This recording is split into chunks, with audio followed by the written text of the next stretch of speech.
যে এরকম একটা পরিস্থিতি আসলে তাদের নেতারাই বলেছিল 5 লাখ 10 লাখ লোক মারা যাবে। মনে আছে আপনাদের? সেই ওবায়দুল কাদের সাহেব কোথায় আছেন আল্লাহ ভালো জানেন, প্রশাসন ভালো জানেন, তিনিও তো বেঁচে আছেন এখন, এবং তার সেই 5 লাখ 10 লাখ লোক তো মারা যাননি। তার মানে তাদের অপরাধের প্রবণতা তারা জানতেন, কিন্তু প্রতিশোধের প্রবণতাটা এই দেশ এবং জাতি বাংলাদেশ ইসলামপন্থী লোকেরা সেই জায়গাটা আমরা প্রতিশোধের রাজনীতি গ্রহণ করি নাই বলি কবি নজরুলের সেই সুন্দর কথা আছে, উহাদের ভাবি মাসি পিপিলিকা তাই মারি না দয়া করে।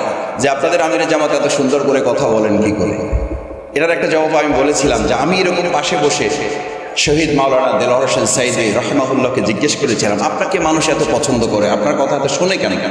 উনি বলেছিলেন, আমি যদি আমার বাপের কথা, আমার মায়ের কথা, আমার শুধু দলের কথা বলি তাহলে কেউ শুনবে না, কারণ আমি ইসলামের কথা বলি, কোরআনের কথা বলি, এর চেয়ে সুন্দর সংস্কৃতি পৃথিবীতে আর নেই, যেই কারণে মানুষ এটা পছন্দ করে। আমিরে জামাত ইসলামের